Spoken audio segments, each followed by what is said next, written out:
இது ஒரு CBN தயாரிப்பு. நீங்கள் பார்த்துக் கொண்டிருப்பது ஒரு புதிய வாழ்க்கை நிகழ்ச்சி. வணக்கம். ஒரு புதிய வாழ்க்கை நிகழ்ச்சிக்கு உங்களை அன்புடன் வரவேற்கிறோம். இந்த நிகழ்ச்சியின் மூலமா உங்களை சந்திச்சதுல ரொம்பவே சந்தோஷப்படுறோம். இந்த மாதம் முழுவதும் புதிய தொடக்கம் அப்படிங்கிற தலைப்புல தியானம் செஞ்சுக்கிட்டு இருக்கோம். அந்த வகையில் இன்னைக்கு நம்ம ஒரு வசனத்தோடு நம்முடைய நிகழ்ச்சியை தொடங்குவோம். 143 சங்கீதம் 8 வசனம். அதிகாலையில் உமது கிருபையை கேட்க பண்ணும், உம்மை நம்பியிருக்கிறேன். நான் நடக்க வேண்டிய வழியை எனக்கு காண்பியும், உம்மிடத்தில் என் ஆத்துமாவை உயர்த்துகிறேன். நாம் தேவனிடத்தில் நம்பிக்கையாய் இருக்கும்போது அவர் நம்முடைய ஆத்துமாவை உயர்த்துகிறார்.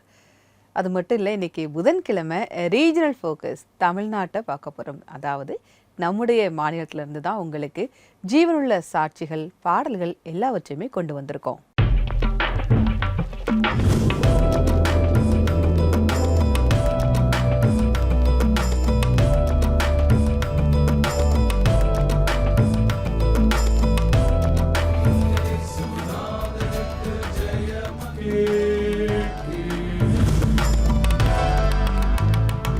சென்னையில் ரீசெண்டாக புயல் வெள்ளத்தினால நம்ம பாதிக்கப்பட்டோம், ரொம்ப கஷ்டப்பட்டோம். ஆனால் அந்த மாதிரி நேரத்தில் சின்னவங்க பெரியவங்க, ஜாதி மதம் இனம் கடந்து நம்ம எல்லாரும் ஒற்றுமையாக அதை சந்தித்தோம். ஒருத்தருக்கு ஒருத்தர் நம்ம உதவி செஞ்சோம். மறுபடியும் நம்முடைய கட்டிடங்கள் எல்லாத்தையுமே நம்ம புதுப்பிச்சிருக்கோம் அப்படின்னு தான் சொல்லணும். தேவனும் நம்முடைய வாழ்க்கையை புதுப்பிக்கிறார். இதை பற்றி நல்லா தெரிஞ்சுக்க நம்ம ஒரு சாட்சியை பார்க்க இருக்கிறோம். இப்போ ஜெபக்கனி அவங்கள நம்ம சந்திக்க போகிறோம். இவங்களுடைய வாழ்க்கையில் போராட்டங்கள், சவால்கள் இருந்தது. அப்படிப்பட்ட இவங்களுடைய வாழ்க்கையில் எப்படி ஒரு புதிய தொடக்கம் வந்தது அப்படிங்கிறத அவங்க சொல்கிறாங்க. வாங்க பார்ப்போம். சென்னையை சேர்ந்தவரான ஜெபகனிக்கு 1994 ஆண்டு திருமணம் நடந்தது. திருமணம் முடிந்து சில மாதங்களிலேயே ஜெபகனியினுடைய கணவர் ஒரு விபத்தில் இறந்து போய்விட்டார். பக்கத்து தெருவில் தான் ஒரே சத்தமாக இருந்தது. எங்கள் வீட்டில் இருக்கிறவங்க எல்லாருமே அந்த தெருவில் தான் இருந்தாங்க. அதுதான் எங்கள் மாமியாரோட தெருவு. அங்கே தான் இருந்தாங்க. என்ன ஆச்சுன்னு தெரியலையே அப்படின்னு சொல்லி எல்லாரும் என்னை வந்து பிடிச்சி அழ ஆரம்பிச்சிட்டாங்க. அழ ஆரம்பித்தோன்னே எனக்கு ஒன்றுமே புரியல. யாருக்கு என்ன, எல்லாருமே நிற்கிறாங்க. மாமனார் நிற்கிறாங்க, மாமியார் நிற்கிறாங்க, எல்லாருமே நிற்கிறாங்க. என்னாச்சு, எல்லாரும் நிற்கிறாங்க, நம்ம வீட்டுக்கார காணுமே, என்னாச்சு, ஒரே பதட்டமாக இருந்தோட நான் போய் பார்க்குறேன். அப்போ தான் வந்து என்னோடய கணவர் வந்து இறந்து அந்த அவரோட சடலத்தை வச்சுருந்தாங்க. என்னாச்சுன்னா, நான் ரொம்ப அழுது பண்ணதுனால கீழே விழுந்துட்டேன். ஃபிட்ஸ் வந்து கீழே விழுந்ததுனால, நான் குப்பரை அடித்து விழுந்ததுனால பாப்பா வந்து உள்ளவே முதல் நாளே ஏதோ ஆயிடுச்சு பொழுது எனக்கு தெரியாது. மறுநாள் பார்த்திங்கன்னா எனக்கு ஒன்றுமே தெரியல. ஃபிட்ஸ் அடிக்கடிக்கு வந்துகிட்டே இருந்தது. மறுநாள் டாக்டர் அன்றைக்கே கூட்டின்னு போய் டாக்டர்லாம் கூட்டின்னு போயிட்டு வந்துட்டாங்க. மறுநாள் ஒரு 11:30 மணி இருக்கும். அவரோட பணத்தை எடுத்துகிட்டு போகும்போது நான் வந்து அழுகுறேன். நான் என்னை தனியாக விட்டுட்டு போகிறேன், உன்னை நம்பி தானே அப்பா அம்மாவெல்லாம் விட்டுட்டு வந்தேன், எனக்கு யாருமே இல்லை, என் குழந்தைக்கு நான் என்ன பதில் சொல்வேன் அப்படின்னு சொல்லி நான் ரொம்ப கஷ்டப்பட்டு அழுதேன். நான் தன்னுடைய கணவர் மற்றும் குழந்தையை இழந்ததின் காரணமாக ஜெபகனியின் வாழ்க்கையில் பெரும் கவலை ஒன்று சூழ்ந்தது. அவர் மிகவும் கவலையாக இருந்தார். நம்பி போன ஒரே ஏமாந்துட்டேன், அப்பா அம்மாவை ஏமாத்திட்டேன். ஏன் நம்ம வாழணும்? ஒரு வருஷமாக நான் வந்து மென்டல் ஹாஸ்பிட்டல் மாத்திரை சாப்பிட்டேன், டிப்ரெஷன் அதிகமானதுனால. அப்போ திடீர்னு ஒரு நாள் வந்து அந்த மாத்திரையை எடுத்து போட்டுக்கலாம், பாவம் அம்மா ரொம்ப கஷ்டப்படுவாங்க, அண்ணன் பேச மாட்டாங்க, அப்பா பேச மாட்டாங்க. அப்போ வந்து அந்த மாத்திரையை நம்ம போட்டுக்கலாம், இனிமேல் இருக்கக்கூடாது, அம்மா ரொம்ப கஷ்டப்படுறாங்க நம்மளால அப்படின்னு சொல்லிட்டு எடுத்து போடும்போது தான் அம்மா வந்து தடுத்துட்டாங்க. நீ போடாத அப்படின்னு சொல்லிட்டு. அப்போது போட வேணாமா, நான் பார்த்துக்கிறேன் அப்படின்னு சொன்னாங்க. ஏதோ ஒரு காரணம் இருக்குது, நீ வந்து செத்து போயின்னு நினைக்காத. அப்போ அம்மா பேச்சை கேட்குறதுனால நான் அப்படியே அமைதியாக இருப்பேன். ரொம்ப பயம் எனக்கு, வெளிச்சத்தை பார்க்க மாட்டேன், வீட்டுக்குள்ளே தான் இருப்பேன். 1998 வருடத்தில் தன்னுடைய உறவினர் ஒருவர் மூலமாக ஜெபகனி இயேசு கிறிஸ்துவை பற்றி தெரிந்து கொண்டார். பிறகு அப்போதிலிருந்து அவர் இயேசுவை உறுதியாக பிடித்துக் கொண்டார். இப்படி இருக்கிற காலத்தில் தான் வந்து இயேசுவை அறியக்கூடியவதான ஒரு வாய்ப்பு எனக்கு கிடைச்சிது. அப்போ வந்து என்னோடய உறவினர் வந்து சுவிசேஷகர் கானா அந்தோனி அவங்க தான் வந்துட்டு இப்படியே இருந்தால் நல்லா இருக்காது, சர்ச்சு கூட்டின்னு போகலாம் அப்படின்னு சொல்லிட்டு, என்னோடய சர்ச் வந்து தமிழ் பாப்டிஸ்ட் திருச்சபை லாக்மா நகர், அங்கே தான் வந்து என்னை கூட்டின்னு போனாங்க. ஐநாவரத்துக்கு தான். அந்த வார்த்தைகள், ஆண்டோடைய வார்த்தைகள் தான் வந்து என்னோட பேசுச்சு. அந்த ஒரு வார்த்தையும், உங்கள் துக்கம் சந்தோஷமாக மாறும், உலகத்தில் உபத்திரங்கள் உண்டு ஆனால் திடன் கொள்ளுங்கள், நான் உலகத்தை ஜெயித்தேன், அநேக வசனங்கள் என்னோட பேசுச்சு. அந்த 2 வருஷத்தில் நான் பட்ட கஷ்டத்தை அந்த ஒரே நாள் தான் என் ஆண்டவராக இயேசு கிறிஸ்து என்னோட வாழ்க்கையை அன்னைக்கு மாற்றினார். அந்த அழுகை எல்லாமே, கஷ்டங்கள் எல்லாமே மாறுச்சு. இன்னும் நம்ம யாருக்காக வாழணுன்ற கேள்விக்குறி இருந்தது எனக்கு. ஆனாலும் இனிமேல் நான் வந்து இயேசுக்காக வாழணுன்ற தீர்மானம் எடுத்துட்டு நான் என்ன பண்ணேன்னா வீட்டுக்கு வந்தேன். அதுக்கப்புறமா வாரம் வாரம் ஆலயத்துக்கு போக ஆரம்பித்தேன். துக்கங்களை ஜெயித்ததற்கு பிறகு ஜெபக்கனி 2021ஆம் ஆண்டு ஒரு பைபிள் செமினரியில் கலந்து கொண்டார். தன்னுடைய சாட்சி மூலமாக இயேசுவை பற்றி அநேகரிடம் பகிர்ந்து கொள்கிறார். பைபிள் காலேஜ் படிக்கணும்னு எனக்கு ரொம்ப ஆசையாக இருந்துச்சு. அப்போ வந்து எல்லாரும் வந்து பைபிள் காலேஜ் படிக்கணும் அப்படின்னு சொல்லும்போது ரெவரண்ட்டு டாக்டர் பிலிப் சாலமன் அவங்கள வந்தால் வந்து எனக்கு அறிமுகப்படுத்தி வச்சாங்க. அப்போ அறிமுகப்படுத்தி வச்சோன்னா அங்கே வந்து நான் வந்து பைபிள் காலேஜ் படிக்க ஆரம்பித்தேன். உன்னால் என்ன பண்ண முடியும், உன்னால் ஒன்றும் பண்ண முடியாது, ஊழியம் பண்ண முடியாது, எதுவுமே பண்ண முடியாது. என்னை வந்து எல்லாருமே என்னை மட்டப்படுத்தி பார்த்தவங்க நிறைய பேர். ஆனாலும் அவங்க மத்தியில் ஏசப்பா என்னை கைவிடாதபடி இந்நாள் வரைக்கும் வந்து அநேக ஆலயத்துக்கு போகும்படி, அநேக சாட்சிகள் சொல்லும்படி, அவரோட வார்த்தைகளை வந்து தியானிக்கும்படி கர்த்தர் கிருபை செய்திருக்கிறார். ஒரே நாளில் வந்து என்னோடய லைஃப் முடிஞ்சிருச்சு அப்படின்னு நினச்சேன். ஆனாலும் என்னோடய லைஃப் முடியல. தாயின் கருவில் உருவாகும் முன்னே நான் உன்னை தெரிந்து கொண்டேன்னு சொன்னேன். என் ஆண்டவராக இயேசு கிறிஸ்து என்னை வந்து தாயின் கருவிலே என்னை தெரிந்து இந்நாள் வரைக்கும் அவருடைய ஊழியத்தை செய்யும்படி அவரை ஏற்றுக்கொண்டு எங்கேயோ ஒரு இருந்த மூல முடுக்கில் இருந்த என்னை வந்து மல்லிகாவாக இருந்த என்னை ஜெபக்கனியாக மாற்றி இன்னைக்கு வந்து உங்கள் மத்தியில் என்னோட சாட்சியை பகிரும்படி கர்த்தர் என்னை கிருபை செய்திருக்கிறார். நன்றி ஜெபக்கனி, உங்களுடைய சாட்சிக்காக மிக்க நன்றி. நீங்கள் கடந்து போன அந்த சூழ்நிலையெல்லாம் திரும்ப கட்டணும் அப்படிங்கிறது ஈஸியான விஷயம் கிடையாது. ஆனால் உங்களுடைய சாட்சியின் மூலமாக தேவனுடைய இரக்கத்தை எங்களால் பார்க்க முடியுது. தேவன் உங்களை மேன்மேலும் ஆசீர்வதிப்பாராக. நம்ம வாழ்க்கையில் எப்படி தேவனுடைய உதவியால் நம்முடைய வாழ்க்கை மறுபடியும் கட்டலாம் அப்படிங்கிறத பார்த்துட்ருக்கோம். நார்த் இந்தியாவில் டிசம்பர் 31 நைட்டு 12 மணிக்கு என்ன பண்ணுறாங்கன்னா, அங்கே தெருக்களில் உள்ள மக்கள்லாம் என்ன பண்ணுறாங்க, அவங்க வீட்டில் இருந்து தேவையில்லாத பொருட்கள், துணிகள், அது எல்லாத்தையுமே எடுத்துகிட்டு வந்து ஒரு வைக்கோல் சேர்த்து வச்சு ஒரு பொம்மை மாதிரி செஞ்சு அதை வந்து தீயில கொளுத்துறாங்க. அது ஏன் அப்படி பண்ணுறாங்க அப்படின்னா, அந்த பழைய துணியெல்லாம் எரிக்கும் போது கூடவே அவங்களுடைய பழைய இந்த பழக்க வழக்கங்களையும் சேர்த்தே எரிச்சிடணும் அப்படின்னு அவங்க சொல்கிறாங்க. அதாவது அந்த பழைய கெட்ட பழக்கத்தையுமே நம்ம சேர்த்து எரிச்சிடணும் அப்படின்னு சொல்கிறாங்க. இதை பற்றி நான் கேள்விப்படும்போது எனக்கு பைபிளில் ஒரு வசனம் ஞாபகத்துக்கு வருது. உங்களுக்காக அந்த வசனத்தை நான் வாசிக்கிறேன். எபேசியர் 4ஆம் அதிகாரம் 22 24 வசனங்கள். அந்தபடி முந்தின நடக்கைக்குரிய மோசம் போக்கும் இச்சைகளாலே கெட்டு போகிற பழைய மனுஷனை நீங்கள் களைந்து போட்டு உங்கள் உள்ளத்திலே புதிதான ஆவி உள்ளவர்களாகி மெய்யான நீதியிலும் பரிசுத்தத்திலும் தேவனுடைய சாயலாக சிருஷ்டிக்கப்பட்டு புதிய மனுஷனை தரித்து கொள்ளுங்கள். நம்ம பார்த்த அந்த வசனத்தில் பவுலுமே இதை தான் சொல்கிறாரு. அதாவது ஒரு பழைய ஆடைகளை நம்ம களைந்து புதிய ஆடைகளை நம்ம உடுத்துற மாதிரியே கெட்டு போகிற அந்த பழைய மனுஷனை களைந்து விட்டு புதிய மனுஷனை, அதாவது தேவனுடைய சாயலாக புதிய மனுஷனை தரித்து கொள்ளுங்கள் அப்படிங்கிறத அவர் சொல்கிறாரு. இந்த புதிய வருடத்திலையும் தேவன் நமக்கு புதிய வாய்ப்புகளையும் புதிய நோக்கங்களையும் தருகிறார், புதிய தொடக்கத்தையும் தருகிறார். அதற்கு நீங்கள் உங்களுடைய வாழ்க்கை அவரிடத்தில் ஒப்பு கொடுக்க வேண்டும். அப்படி நீங்கள் அவர் மேலே நம்பிக்கையாக இருக்கும்போது உங்களுடைய அந்த புதிய மனிதனை நீங்கள் தரித்து கொள்ள ஆரம்பிப்பீங்க. ஒருவேளை அதற்கு உங்களுக்கு ஜெப உதவி தேவை அப்படின்னா நீங்கள் எங்களுடைய ஆல் இண்டியா ப்ரேயர் லைனுக்கு கால் பண்ணலாம். எங்களுடைய நம்பர் 9910401010. இந்த நம்பருக்கு நீங்கள் ஃபோன் கால் பண்ணலாம், வாட்ஸ்அப்பும் அனுப்பலாம். உங்களுக்காக ஜெபிக்க நாங்கள் தயாராக காத்துக்கிட்டு இருக்கோம். நம்முடைய நிகழ்ச்சியில் இப்போது வருவது ஒரு சிறிய இடைவேளை. இடைவேளைக்கு பிறகு நம்ம மறுபடியும் ஒரு சாட்சியை பார்க்க இருக்கிறோம். இடைவேளைக்கு பிறகு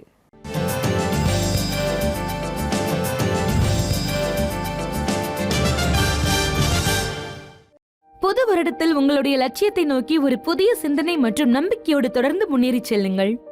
உங்கள் நேற்றைய தோல்வியை ஒதுக்கி வைத்துவிட்டு ஒரு புதிய நம்பிக்கையோடு 2025 நுழையுங்கள். ஆல் இந்தியா பிரேயர் லைன் குழுவுடன் எப்பொழுதும் இணைந்திருங்கள். இன்றைய எங்களை தொடர்பு கொள்வதற்கு ஸ்கிரீனில் தெரியும் நம்பருக்கு உடனே கால் செய்து பேசுங்கள். ஒரு புது உற்சாகத்துடன் முன்னேறுவோம், வாருங்கள். திராகா CNI church, Farrukhabad, Uttar Pradesh.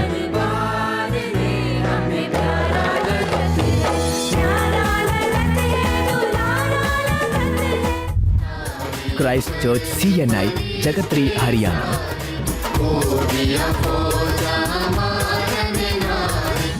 Christ Church Jodhpur Rajasthan,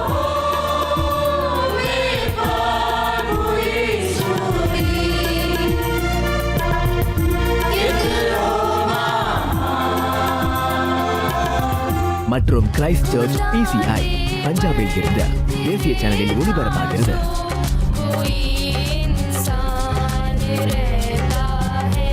இந்த புதிய வருடத்தில் இந்த புது பாடல்களின் சத்தம் ஒரு புதிய வாழ்க்கை மற்றும் CBN இந்தியா யூடியூபில் மட்டுமே கேளுங்கள். உள்நாடு மற்றும் வெளிநாடுகளில் இருந்த பாடல்களை பார்ப்பதற்காக CBN இந்தியா சேனலை சப்ஸ்கிரைப் செய்யுங்கள். மேலும் நீங்களும் இந்த சேவையில் எங்களுக்கு உதவி செய்ய விரும்பினால் Give to CBN.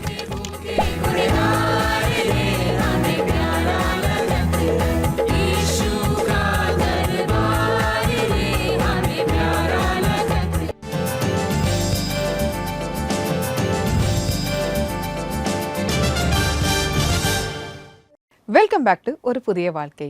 தேவன் நம்முடைய வாழ்க்கையை புதிதாக கட்டமைக்கிறார் அப்படிங்கிறத பார்த்துட்டு இருக்கோம். அது மட்டும் இல்லை, ரீஜனல் ஃபோக்கஸ் தமிழ்நாட்டு மாநிலத்தை பார்த்துட்டு இருக்கோம். தமிழ்நாட்டிலிருந்து ஜீவனுள்ள சாட்சிகள், பாடல்கள் எல்லாவற்றையுமே பார்த்துட்டு இருக்கோம். இப்போ மறுபடியும் நம்ம ஒரு சாட்சி தான் பார்க்க இருக்கிறோம். இப்போ நம்ம ஸ்டான்லி அவங்கள சந்திக்க போகிறோம். இவங்களுடைய வாழ்க்கையில் தேவன் எப்படி ஒரு புதிய தொடக்கத்தை கொடுத்தார், அவங்களுடைய வாழ்க்கையில் ஒரு புதிய மாற்றத்தை எப்படி தந்தார் அப்படிங்கிறத அவங்க சொல்கிறாங்க. வாங்க பார்ப்போம். ஸ்டான்லி சென்னையில் பிறந்தவர். அவர் ஒரு கிறிஸ்துவ குடும்பத்தைச் சேர்ந்தவர். ஸ்டான்லி சிறு வயதில் இருந்தே நிறைய கவலைகளை அனுபவித்து இருக்கிறார். எங்கள் அப்பா அம்மாவுக்கு ஒரு பிரச்சனை வந்து 2 பேரும் பிரிஞ்சுட்டாங்க. எங்கள் அப்பா மனநலம் பாதிக்கப்பட்டார். அப்போ தான் இந்த சகோதரர்கள் 2 பேரும் என்னை சர்ச்சுக்கு கூப்பிட்டாங்க. நான் சர்ச்சுக்கு போகாத ஆள், ஆனால் ரொம்ப அவங்க அன்பு மேலே அன்பு வச்சு என்னை சர்ச்சுக்கு கூப்பிட்டு போய் அவங்க எனக்கு சாப்பாடெலாம் கொடுத்து நாங்கள் ஜெபம் பண்ணலாம் வாங்கன்னு சொல்லி கூப்பிட்டு போனாங்க. 2 பேரும் எனக்கு ரொம்ப பாரமாக ஜெபம் பண்ணாங்க. ஆண்டோட பெரிய கிருபையினால ஒரு வாரத்தில் எங்கள் குடும்பம் ஒன்று சேர்ந்துருச்சு. ஸ்டான்லிக்கு 1996ஆம் வருடத்தில் திருமணம் நடந்தது. அவருடைய மனைவி ஊழியம் செய்வதில் ஸ்டான்லிக்கு உதவி செய்தார். தாஜ் கார்பெண்டர் ஹோட்டல் வேலை செஞ்சுட்டு இருந்தேன். சரி, இனிமேல் வேலை வேண்டாம், வேலையை விட்டுட்டு நம்ம முழு நேரமாக கடவுளுக்கு ஊழியம் செய்யலாம் அப்படின்னு நாங்கள் யோசித்துட்டோம். என் மனைவி கிட்ட பேசினேன். அவளும் எனக்கு என்னோட கமிட் ஆனா ஒத்து 2 பேரும் டிசைட் பண்ணிட்டோம். ஆனால் நான் கிட்டார் வாசிப்பேன், என் மனைவி பாடுவா. 2 பேரும் ரொம்ப சந்தோஷமாக நிறைய கூட்டங்களில் நாங்கள் போய் பாட ஆரம்பித்தோம். திருமணமாகி 2 மாதங்களிலேயே ஸ்டான்லிக்கு ஒரு விபத்து ஏற்பட்டது. May 7 நான் பஸ்ஸில் போயிட்டு இருக்கிறேன். பஸ்ஸில் போயிட்டு இருக்கும்போது எதிர்கால கனவுகளோடு கூட நான் ரொம்ப ஹாப்பியாக யோசித்துட்டு போயிட்டு இருக்கிறேன். பஸ்ஸில் போகிறேன், பயங்கரமான சத்தம், டமார்னு ஒரு சத்தம். அந்த சத்தம் கேட்ட உடனே என்னன்னு பார்த்தா ஜனங்களை கத்துறாங்க. எதிர ஒரு லாரி வந்து அடிச்சு சின்ன பின்னமாயிடுச்சு. பஸ்ஸு அப்படியே உடஞ்சிருச்சு. கண்ணாடி, கம்பி, ஜன்னல் எல்லாம் உடஞ்சி எல்லாம் பஸ்ஸில் இருக்கிறவங்களெல்லாம் இறங்கி ஓடுறாங்க. தப்பிச்சு பழிச்சா போதுன்னு ஓடுறாங்க. நான் உட்காந்துக்கிட்டே இருக்கிறேன். நான் எழுந்திருக்க முடியல. நான் ட்ரை பண்ணேன். அப்போ தான் இந்த ரைட் ஹேண்ட் வந்து பயங்கரமான வலி, என்னால் தாங்க முடியாத ஒரு வலி. நான் கத்துறேன், எனக்கு வலிக்குது, என்னை காப்பாத்துன்னு கத்துறேன். திரும்பி என் கையை பார்க்குறேன். என்னால் அதை எக்ஸ்பிளைன் பண்ணவே முடியல. அப்படி ஒரு அகோரமான ஒரு அருவருப்பான காட்சி. ஸ்டான்லி அருகில் இருக்கும் மருத்துவமனையில் அனுமதிக்கப்பட்டார். 50 நாட்களுக்கும் மேலாக ஸ்டான்லிக்கு சிகிச்சை தொடர்ந்து தரப்பட்டுக் கொண்டிருந்தது. ஒரு டாக்டர் வந்து சொல்றாரு, இந்த கை ஆக்சிடென்ட் ஆனோல செதஞ்சிருச்சு, மேல இருந்து கீழே ரத்தம் போகக்கூடிய ரத்த குழையெல்லாம் டிஸ்கனெக்ட் ஆயிடுச்சு, அது கட் ஆயிடுச்சு, அதனால கீழே ரத்தம் போகாது, அதனால இந்த கொஞ்சம் சதை ஓட்டிட்டு இருக்கு, அந்த சதையை கட் பண்ணி எடுத்துட்டு இது கை எடுத்துருவோம்.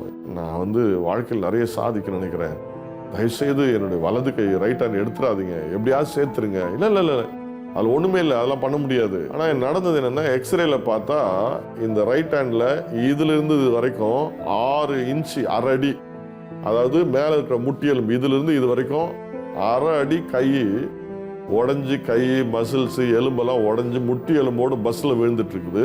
ஸ்டான்லிக்கு தேவன் மேல் உறுதியான விசுவாசம் இருந்தது. ஸ்டான்லிக்கு தேவன் நிச்சயமாக தன்னை காப்பாற்றுவார் என்கிற நம்பிக்கை தேவன் மேல் இருந்தது. நான் நம்புற ஆண்டவர் என்னை கைவிடல அப்படின்னு சொன்னேன்.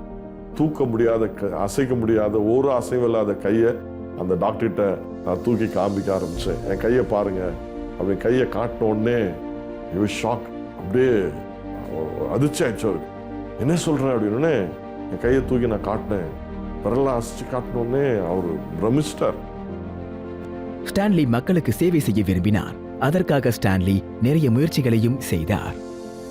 அப்புறம் எனக்கு வந்து பைபிள் காலேஜ் படிக்கணும்னு ஆசை. ஊழியத்துக்கு நான் வரதுனால பைபிள் காலேஜ் படிச்சுட்டு போனால் நல்லாயிருக்கும் அப்படின்னு சொல்லிட்டு நான் பைபிள் காலேஜில் போய் கேட்டேன். சென்னையில் இருக்க இந்துஸ்தான் பைபிள் இன்ஸ்டியூட்டில் எம்பிஏ தியாலஜி படிக்கிறதுக்காக போனேன். அப்போ போனப்போ அந்த டாக்டர் ஜபராஜ் சாமில் அவர் தான் பிரின்சிபலாக இருந்தார். அவர் என்னை பார்த்துட்டு how can you right with this broken right hand, இந்த கையில் எப்படி நீ எழுதுவ, படிக்க முடியுமா அப்படின்னு கேட்டார். நான் சொன்னேன் எனக்கு சீட்டு கொடுங்க நான் படிக்கிறேன் அப்படின்னு.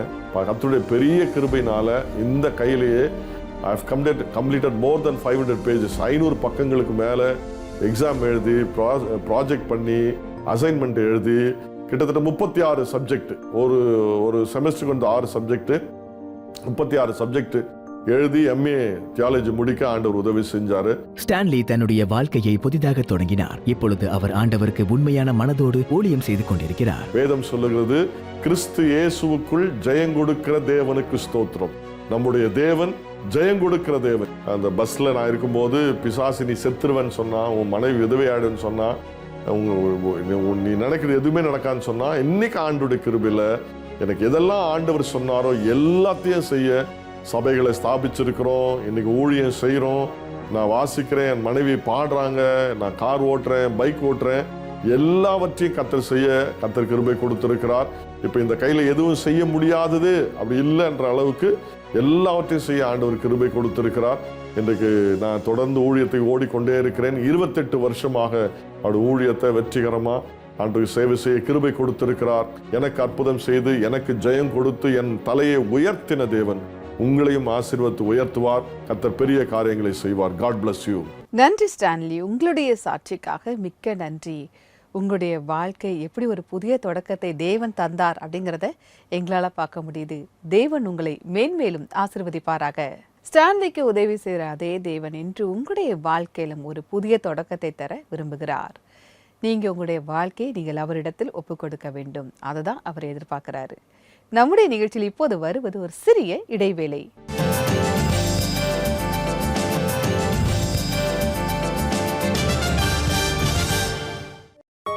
குழந்தைகள், இவர்கள் பைபிள் வசனங்களை தெரிந்து கொண்டு வளர்வதற்கு நாம் விரும்புகிறோம்.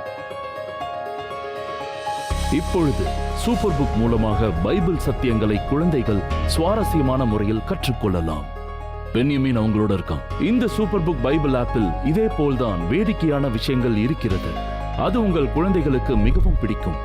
நல்ல விளையாட்டுகளை விளையாடுதல், நல்ல வீடியோக்களை பார்த்தல், பைபிள் கதாநாயகர்களை இன்னும் நன்றாக தெரிந்து கொள்ளுதல் மற்றும் பைபிள் வசனங்கள், இவைகள் எல்லாவற்றையும் குழந்தைகள் வேடிக்கையான முறையில் கற்றுக்கொள்வார்கள். சூப்பர் புக் பைபிள் ஆப் இன்றைக்கு ஆப் ஸ்டோர் அல்லது பிளே ஸ்டோரில் இருந்து டவுன்லோட் செய்யுங்கள்.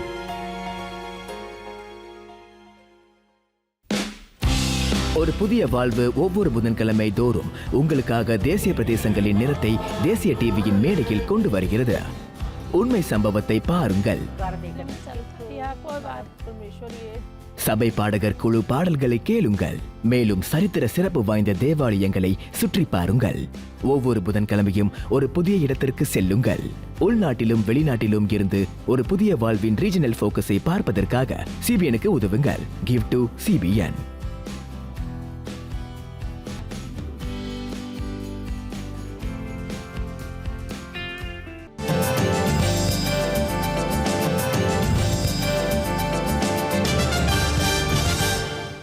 வெல்கம் பேக் டு ஒரு புதிய வாழ்க்கை. தேவனுடைய உதவியால் நம்முடைய வாழ்க்கையை எப்படி மறுபடியும் கட்ட முடியும் அப்படிங்கிறத பார்த்துக்கிட்டு இருக்கோம். நம்முடைய வாழ்க்கையை நாம் அவரிடத்தில் ஒப்பு கொடுக்கும்போது நிச்சயமாகவே அவர் நம்முடைய வாழ்க்கையை மீண்டும் கட்டமைக்கிறார். இப்போ நான் உங்களுக்காக ஜெபிக்க போகிறேன். நீங்கள் என் கூட சேர்ந்து ஜெபிக்கலாம்.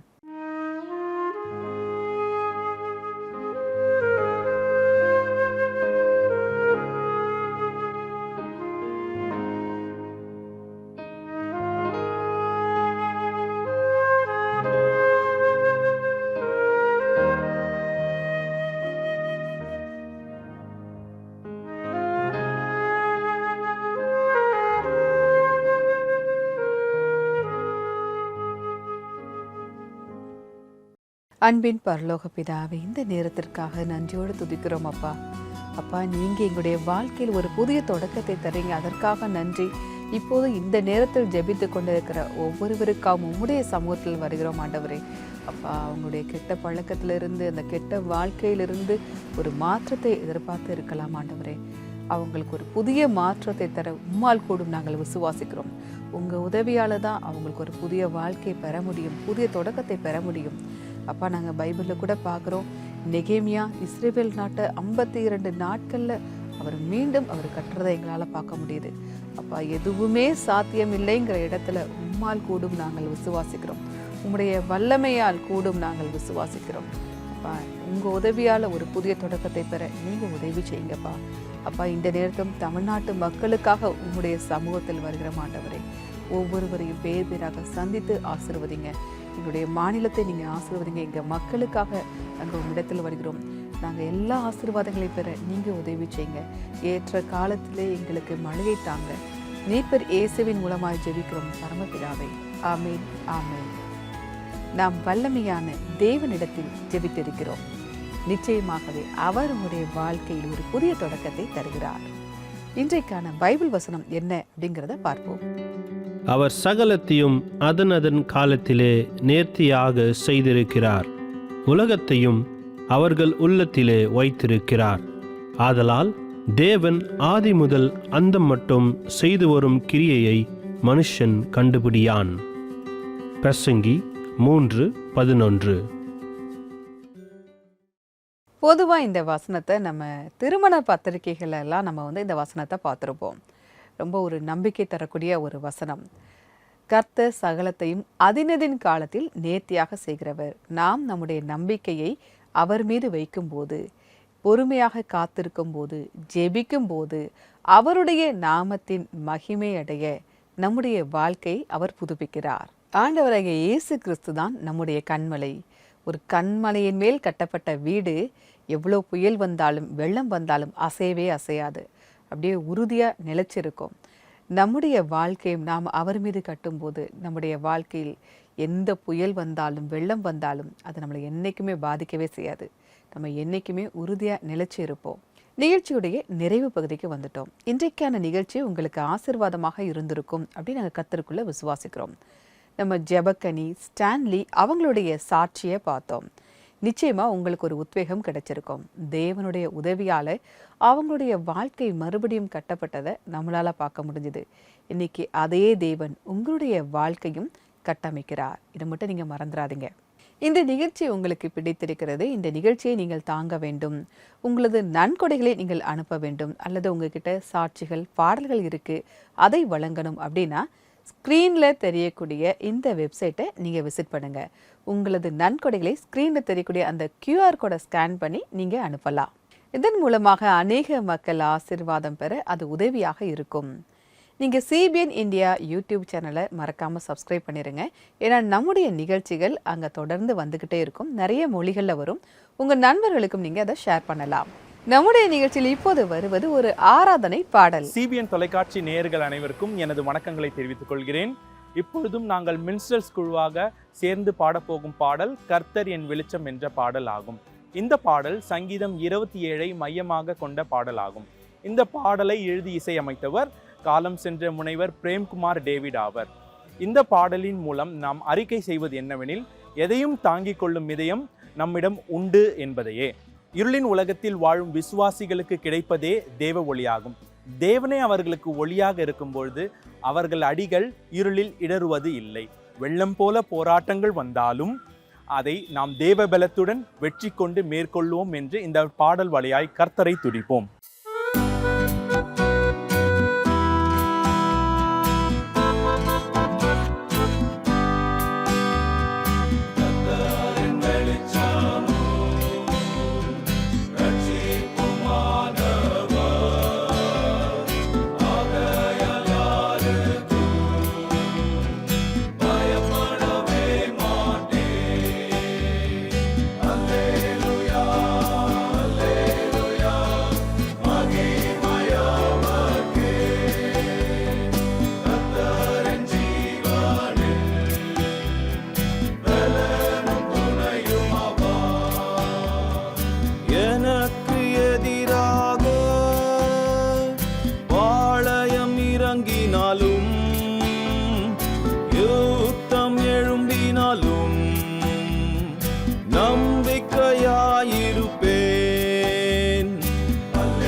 இந்த